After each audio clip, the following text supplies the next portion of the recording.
아는 사람은 알고 모르는 사람은 모르는, 그러나 알아두면 언젠가 신앙생활 전반에 도움이 되는 크리스천 차트. 성경, 문화, 인물, 또 민감한 사회 이슈까지 모든 주제를 차트로 쉽게 알려주는 고품격 크리스천 차트 토크쇼 차톡, 지금 시작합니다. 안녕하세요. 고품격 크리스천 차트 토크쇼 차톡 진행을 맡은 김근영 목사입니다. 네, 안녕하십니까. 정확한 발음으로 차트를 읽어드릴 아나운서 나경철입니다. 자, 목사님. 목사님 그 방에 보면 네. 서재에 책이 굉장히 좀 많으시잖아요. 좀 있죠. 예. 그 책 중에서 혹시 네. 리더십과 관련해서 추천해 주실 만한 책이 좀 있으실까요? 리더십이요? 예, 예. 당연히 있죠. 물론 있죠. 그러면 오늘 그 녹화 끝나고 좀 저 좀 그 한 권만 좀 빌려주실 수 있으신가요? 당장이라도 드릴 수 있습니다. 아, 그런가요? 예, 예. 어떤 책이죠? 제가 당장 드릴 텐데요. 이 책입니다. 이게 잠깐만요. 이거 성경책인데? 네. 네. 이 성경책이 리더십의 최고의 그 엑기스를 다 담고 있는 책입니다. 정말요. 예. 네. 그래서 리더십에 대해서 가장 강력한 책이 성경인데요. 이게 언제부턴가 우리 사회에서 리더십이라는 단어가 굉장히 뜨거운 화두가 되었잖아요. 이 리더십이라는 단어를 사전에서 찾아보면 무리를 다스리거나 이끌어가는 지도자가 지녀야 할 능력이라고 나와 있는데요. 사실 신앙이 있다고 말하는 사람들마저도 성경에 나타나는 리더십보다 좀 일반 리더십에 좀 그런 관련된 도서를 더 선호하는 것을 종종 맞아요. 보게 됩니다. 단언컨대요. 정말 단언컨대 우리는 인류 최고의 리더인 예수님의 리더십을 끊임없이 묵상하고 예수님이 말씀하신 것을 따르려고 노력을 해야 할 겁니다. 야, 귀한 말씀 예. 잘 새겨 듣도록 하겠습니다. 사실 리더십에 대해서 제가 말씀드린 이유는 제가 이렇게 듣는 관련된 강의가 있는데 네. 리더가 갖춰야 할 덕목 이런 발표를 좀 해야 하거든요. 그래서 네. 제가 좀 말씀을 드린 거였어요. 그래요? 네. 그래서 오늘 준비했습니다. 네. 성경 속 인물에게서 배우는 리더십, 어서와 리더는 처음이지입니다. 리더, 즉 지도자란 교회의 목사님이나 기업의 CEO만을 이야기하는 것은 아닙니다. 가정, 친구 등 어디서나 어느 그룹이든지 그것을 이끌어가야 할 책임 있는 사람이라면 우리 지도자라 말할 수 있겠죠. 자, 그렇다면 지도자가 갖춰야 할 자질이 있다면 과연 무엇일까요? 뭐 직장 생활을 하다 보면 당연히 이제 리더의 역할이 중요하다라는 걸 예. 느끼게 되는데, 자, 리더라면 우선 책임감은 기본이고요. 또 구성원 간의 소통 능력 반드시 필요하고, 무엇보다 뭐랄까요, 이렇게 감싸주는 포용력, 리더에 있어서 굉장히 좀 중요한 덕목인 것 같아요. 그 외에 전문성, 또 위기 대응 능력도 갖추고 있다면 아마 좀 최고의 리더가 아닐까라고 생각을 좀 해봅니다. 네, 그 말씀하신 것 외에도 리더가 갖춰야 할 덕목이 많은데요. 오늘의 주제를 위해 최동욱 저서 최고의 리더는 어떻게 성장하는가와 변성한 저서 성경 속 인물에게 배우는 성공의 리더십 43가지, 또 여러 기독신문 기사와 다수의 블로그를 통해 오늘의 주제를 정리해 보았습니다. 네. 자, 오늘 정리한 차트 역시 차통만의 지극히 주관적인 관점에서 정리했다는 점 미리 말씀드리며, 성경 속 인물에게서 배우는 리더십, 어서와 리더는 처음이지로 여러분들을 초대합니다. 성경 속 인물에게서 배우는 리더십, 어서와 리더는 처음이지 5, 빌레몬에게 배우는 포용의 리더십. 이 빌레몬은 소아시아 골로새 지역의 유지였습니다. 그는 사업차 에베소를 방문했다가 전도 여행 중이던 바울을 만나게 되면서 그리스도인이 되었는데요. 이후 빌레몬은 바울의 제자가 되어서 그의 고향 골로새로 돌아와 자신의 집을 개방하고 골로새 교회를 세우고 믿음과 사랑으로 교회를 이끌어 나갔습니다. 네, 빌레몬이 얼마나 사랑으로 교회를 이끌었는지 빌레몬서 1장 4절에서 6절 말씀을 통해 알 수가 있습니다. 내가 항상 내 하나님께 감사하고 기도할 때에 너를 말함은 주 예수와 및 모든 성도에 대한 네 사랑과 믿음이 있음을 들음이니 이로써 내 믿음이 교제가 우리 가운데 있는 선을 알게 하고 그리스도께 이르도록 역사하느니라 라고 기록하고 있습니다. 훗날 로마 감옥에 갇히게 된 바울은 골로새 교회의 좋은 형편을 전해 듣고 기쁨과 위로를 얻었다고 말하고 있습니다. 자, 그럼 뭐 신약 성경 빌레몬서는 빌레몬에 대해서 기록됐기 때문에 이름 붙여진 건가요? 네, 그렇습니다. 빌레몬서는 바울이 로마 감옥에서 빌레몬이라는 개인에게 쓴 편지인데요.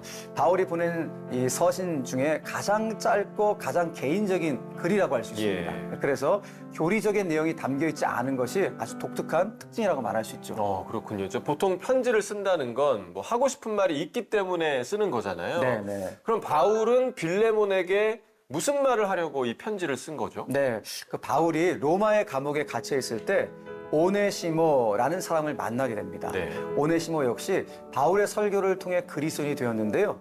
그런데 그의 이야기를 듣다 보니까 오네시모가 빌레몬 집에서 물건을 훔쳐 도망친 노예였다는 사실을 알게 된 겁니다. 야, 이거 완전 좀 약간 드라마 같은 그런 관계도인데요. 막 당시 도망친 노예에 관한 법도 따로 있지 않았었나요? 네, 당시 로마법은요, 도망친 노예에 대해 즉시 사형이 가능한 즉결 처형권이 있었습니다.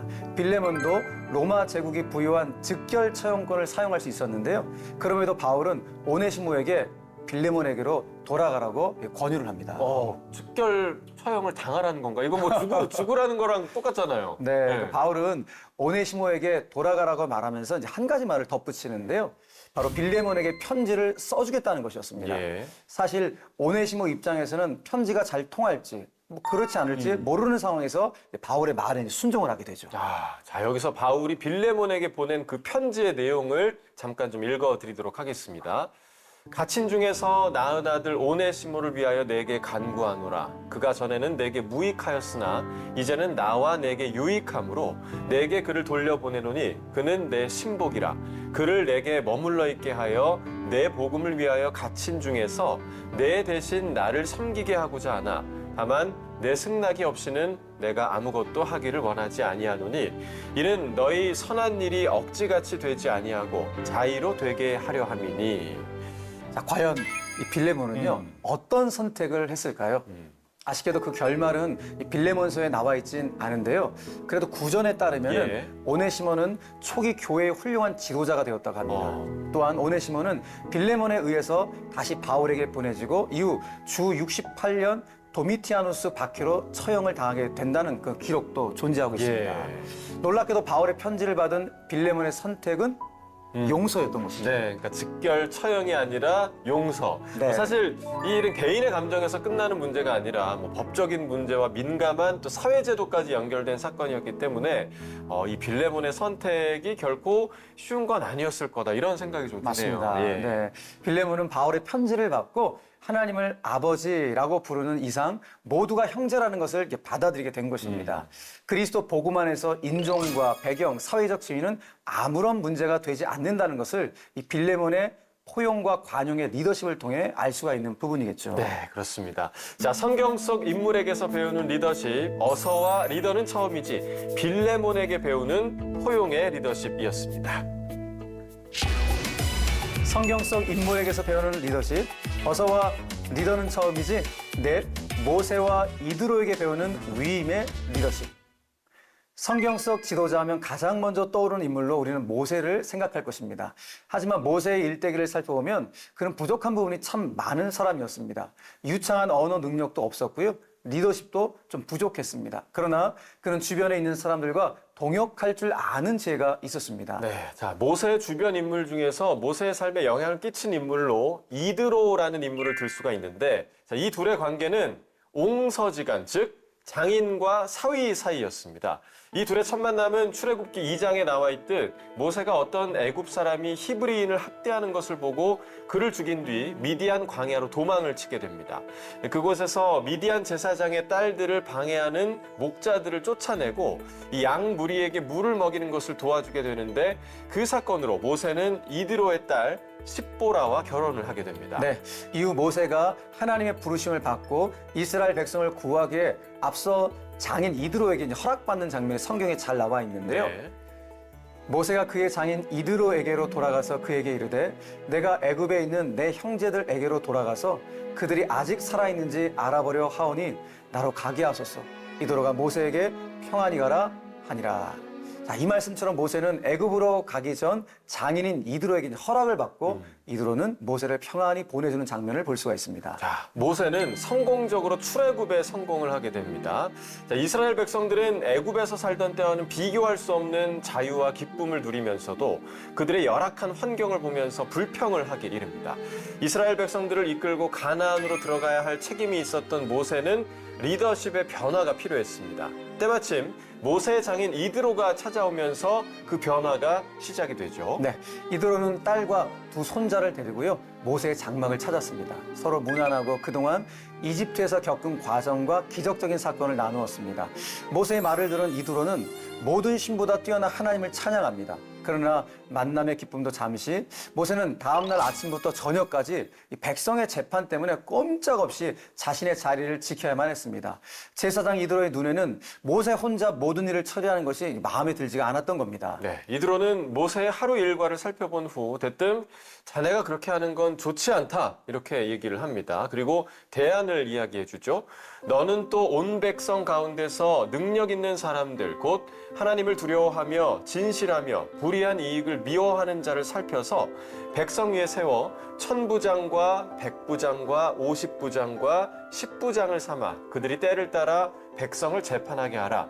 큰 일은 모두 내게 가져갈 것이요 작은 일은 모두 그들이 스스로 재판할 것이니 그리하면 그들이 너와 함께 담당할 것인즉 이 일이 내게 쉬우리라. 네, 이처럼 이드로는 모세에게 위임이라는 지혜, 믿음의 사람들을 찾아 일을 분담하라는 지혜를 주고 모세는 이를 따라서 이스라엘 민족의 위기를 극복할 수 있게 되었습니다. 네, 뭐 사실 저도 이렇게 리더가 되었을 때를 좀 네. 회상을 해보면 혼자 막 다 하려고 했던 적이 굉장히 많았던 것 같거든요. 근데 묵묵히 장인의 말을 따르는 모세의 모습에서 진정한 리더십의 모습을 좀 보게 됐습니다. 네. 자, 성경 속 인물에게서 배우는 리더십, 어서와 리더는 처음이지 모세와 이드로에게 배우는 위임의 리더십이었습니다. 성경 속 인물에게서 배우는 리더십, 어서와 리더는 처음이지 셋, 느헤미야에게 배우는 세움의 리더십. 포로 귀환 시기 부푼 기대를 안고 찾아간 예루살렘은 낙원이 아니었습니다. 토착 이스라엘인들의 박해, 이민족들의 침략, 사마리아인들의 냉대로 귀향한 이스라엘 사람들은 고통 속에서 지내야 했습니다. 그렇게 바벨론으로 다시 돌아간 인물 중에 하나니라는 사람이 있었는데 그는 느헤미야의 친척이었습니다. 하나니는 자신이 본 예루살렘의 처참한 상황을 느헤미야에게 전합니다. 저희가 내게 이르되 사로잡힘을 면하고 남은 자가 그 도에서 큰 환난을 만나고 능욕을 받으며 예루살렘 성은 회파되고 성문들은 소화되었다 하는지라. 이 소식을 들은 느헤미야는 주저앉아 통곡을 하게 됩니다. 그리고 자신이 직접 가서 그것을 다시 세울 수 있도록 왕에게 간청을 하게 되죠. 왕은 느헤미야에게 예루살렘에 갈 것을 허락하게 됩니다. 자, 이 느헤미야 하면 자연스럽게 좀 따라오는 수식어가 성벽을 다시 쌓은 사람으로 알려졌는데 저는 이 말씀을 읽을 때마다 이 성벽을 쌓는 게 그렇게 중요한 일이었을까라는 생각을 항상 했거든요. 그럴 수 있어요. 그런데 고대 사회에서 성이라는 개념을 좀 예. 이해할 필요가 있는데요. 예. 고대 사회에서 성은 그 성읍 사람들의 생존을 보장해주는 아주 중요한 장치였습니다. 그래서 느헤미야는 예루살렘 성을 쌓아 이스라엘이 포로 생활에서 해방되어 자주적인 나라가 되었다는 것을 알게 하고 예루살렘을 이 외침으로부터 보호하려고 했던 것이죠. 예, 그렇군요. 자, 느헤미야는 먼저 예루살렘의 형편을 살핀 후에 백성의 지도자들을 모아서 성벽을 재건하자 이렇게 말합니다. 성벽을 여러 구역으로 나누고 또 백성들도 가문별로 조를 나누게 합니다. 또한 사람들의 장단점을 파악해서 각자에게 맞는 임무를 맡겼고요. 또 함께 고통을 나누고 그들의 수고를 인정을 해줬습니다. 자, 여기서 느헤미야가 얼마나 지혜로운 지도자였는지 잘 알 수 있는 그런 부분이 아닐까 생각이 드네요. 느헤미야는 12년 동안 총독으로 있었지만요. 총독의 몫으로 나오는 녹을 먹지 않았습니다. 또한 백성들에게 세금을 과하게 부과하거나 착취하지 않았습니다. 자기 유익을 위해 땅을 사지도 않았습니다. 그뿐만 아니라 주변에서 귀한 이방의 이웃들 150여 명을 거두 먹였는데요. 날마다 소 한 마리, 살찐 양들 6마리, 또 닭 여러 마리, 그리고 10일에 한 번꼴로 포도주를 대접을 했다고 합니다. 야, 이 얘기를 가만히 좀 듣고 있으니까 생각나는 영화가 있는데 2005년에 개봉했던 아마 기억하실 거예요. 웰컴 투 동막. 아시죠?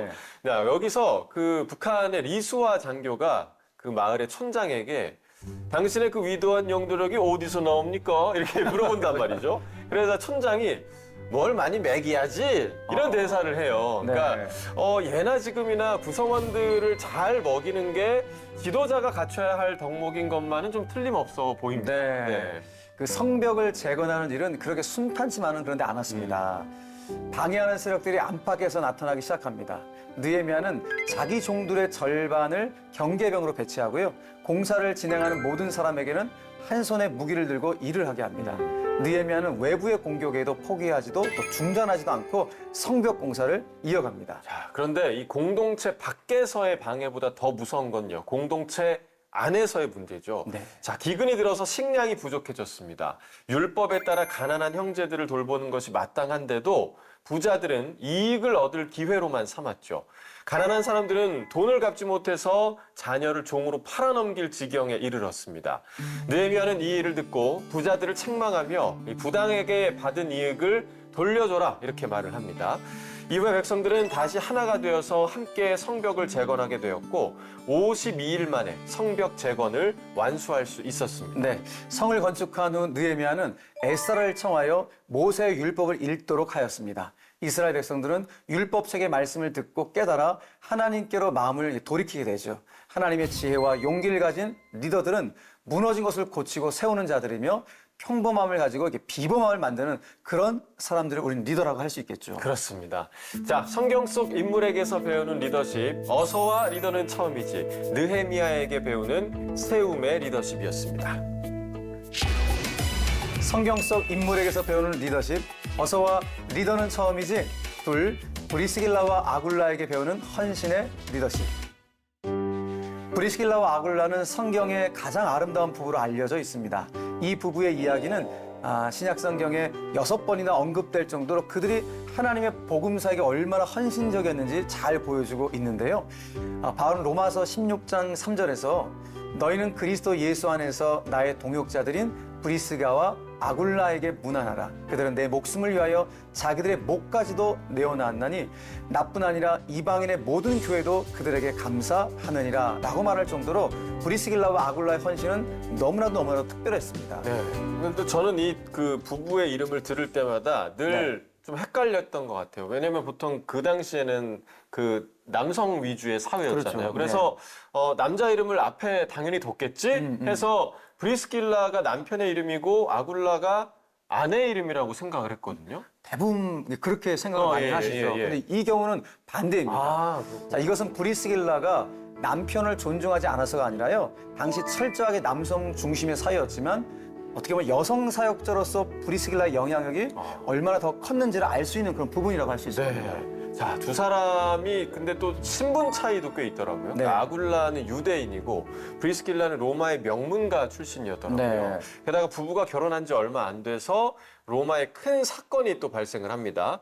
당시 로마에는 유대인이 5만 명 정도 살고 있었는데 이들은 예수 그리스도의 복음을 전하려는 쪽과 또 이를 방해하고 핍박하는 무리로 나뉘어서 심한 갈등을 빚고 있었습니다. 자, 예수를 믿는 사람들에 대한 폭력이 갈수록 심해지자 로마 정부는 폭동 사태를 우려해서 로마에 거주하는 유대인을 모두 추방한다는 나사렛 칙령을 내렸고 이 때문에 브리스길라와 아굴라는 로마를 떠나서 고린도로 오게 됩니다. 고린도로 온 부부는 천막을 깁는 사업을 하고 있었는데요. 여기서 바울을 만나게 됩니다. 그들은 일터 일부를 바울에게 제공하고 전도할 수 있도록 도왔습니다. 바울은 그들과 함께 지냈고 그들은 자신의 집을 가정교회로 제공을 합니다. 이 부부의 물질과 기도로 바울은 유럽 선교의 발판을 마련하게 되는 것이죠. 자, 이 부부는 고린도에서 하던 자신의 생업을 모두 정리하고요. 바울과 함께 선교지인 에베소로 떠나게 됩니다. 자, 에베소에서 아볼로를 만나게 되는데요. 그는 상당한 학식을 가지고 있는 사람이었는데 그가 전하는 말씀이 구약과 세례 요한에 머물러 있음을 알게 됩니다. 이 부부는 아볼로를 초청해서 그에게 예수 그리스도에 대해서 설명을 했습니다. 이후 아볼로는 말씀 사역으로 뛰어난 사람이 되게 됩니다. 에베소에서 3년간 머문 이들은 다시 로마로 돌아가 10년쯤 지내다 주 67년경 바울이 두 번째로 투옥할 때에 다시 에베소로 돌아오게 됩니다. 그리고 또다시 자기들의 집을 교회로 삼아 사람들을 섬기며 함께 예배를 드렸습니다. 브리스길라와 아굴라의 이야기를 전해드리면서 어떤 리더든 자신을 세워주고 지지해주고 후원해주는 사람이 필요합니다. 자, 그러나 이러한 일은 아무나 할 수 있는 것이 아니겠죠. 자신의 헌신이 다른 사람을 세우는 일에 사용되는 것을 정말 기쁘게 생각하는 그런 사람이야말로 진정한 신앙인이 아닐까 하는 생각을 바로 이 부부 브리스길라와 아굴라를 통해 알아보는 시간이었습니다. 자, 성경 속 인물에게서 배우는 리더십, 어서와 리더는 처음이지. 브리스길라와 아굴라에게 배우는 헌신의 리더십이었습니다. 성경 속 인물에게서 배우는 리더십, 어서와 리더는 처음이지. 하나, 요셉에게 배우는 성실의 리더십. 자, 한 사람의 인생이 이보다 더 드라마틱할 수가 있을까요? 자, 창세기 37장부터 등장하는 이 요셉, 분명 사랑을 받는 아들이었습니다. 그런데 그의 인생에 고통이 시작됩니다. 형제들과 더는 함께할 수 없는 운명에 처하게 되는 거죠. 애굽이라는 낯선 땅에 팔려가 모함도 당하고 죽을 고비도 넘깁니다. 그러나 그는 결국 애굽의 총리가 되어서 자신을 버린 형제들을 거두는 모습을 우리는 성경을 통해서 잘 알 수가 있습니다. 네, 어쩌면 요셉은 한국교회가 가장 사랑하는 성경 속 인물 중 하나일 겁니다. 왜냐하면 그는 고난 속에서 삶을 비관하지 않고요. 자신이 처한 환경에서 성실하게 삶을 개척해 나갔기 때문입니다. 그의 성실함은 아버지의 심부름으로 형들을 보기 위해 세겜 땅에 가는 것으로부터 시작이라고 할 수 있습니다. 세겜이라는 것은 과거에 좋지 않은 일들이 빈번하게 일어나는 장소였습니다. 요셉이 먼 거리를 걸어 세겜에 도착했을 때 형들은 그 장소에 없었습니다. 요셉은 성실하게 주변 사람들에게 물어서 형들이 도단 땅으로 간 것을 알아냈고 도단으로 가 형들을 만나게 되죠. 네, 형들을 만났지만 그들은 요셉을 상인에게 팔아넘깁니다. 형제들에게 철저히 버림받은 요셉은 보디발 장군의 종으로 팔려나갔습니다. 그의 성실함은 그곳에서도 빛이 났는데 종의 신분임에도 불구하고 그에게 재산 관리를 맡기게 된 거죠. 그러나 보디발의 아내의 유혹을 피하자 성폭행의 누명을 씌워 왕의 죄수들이 갇히는 감옥으로 보내지게 됐습니다. 네, 요셉은 감옥에서도 정말 성실했습니다. 그래서 감옥의 관리자도 요셉에게 감옥의 사무를 맡기게 됩니다. 감옥에서 요셉은 아무도 해석하지 못한 애굽 왕의 꿈을 해석함으로써 애굽의 2인자인 총리 대신이 됩니다. 네, 자, 남의 집에 종으로 있을 때나 또 감옥에 갇혀 있을 때나 한결같은 성실함과 믿음으로 하나님과 사람들에게 사랑을 받았던 요셉, 그를 통해서 성실함은 리더가 갖춰야 할 덕목일 뿐만 아니라 사람마다 갖춰야 할 기본적인 소양이 아닐까라는 생각을 해보게 됩니다. 네, 성경 속 인물에게서 배우는 리더십. 어서와 리더는 처음이지. 요셉에게 배우는 성실의 리더십이었습니다. 세상의 모든 주제를 차트로 이야기해보는 고품격 크리스천 차트 토크쇼 차톡. 오늘은 성경 속 인물에게서 배우는 리더십에 대해서 알아봤습니다. 자, 오늘 진행하시면서 느낀 소감이 있다면 좀 말씀해 주시죠. 목사님. 저는 오늘 그 성경 속 인물들 쭉 만나면서요. 네. 완벽한 리더는 없다고 느꼈습니다. 다만 모두가 어떠한 상황과 고난을 만나면서 리더로 성장하는 것 아닌가 그런 생각을 다시 한번 해보게 되는데요. 예. 저 역시 목회 현장에서 내가 지금 잘하고 있는 것과 이런 두려움이 늘 찾아오는데 그럴 때마다 실패와 고난 속에서 하나님의 뜻을 찾아가는 성경 속 오늘 인물들 속에서 많은 위로와 도전을 좀 받게 되었습니다. 그 말이 너무 좋은 것 같습니다. 완벽한 리더는 없지만 다만 모두가 성장하는 리더다. 네. 자, 목사님께서 해주신 이 말씀이 오늘 주제의 한 줄 정리가 될 것 같습니다. 자, 고품격 크리스천 차트 토크쇼 차톡. 저희는 다음 주에도 흥미롭고 더 재밌는 차트로 돌아오도록 하겠습니다. 시청자 여러분, 다음 주에 꼭 다시 만나요.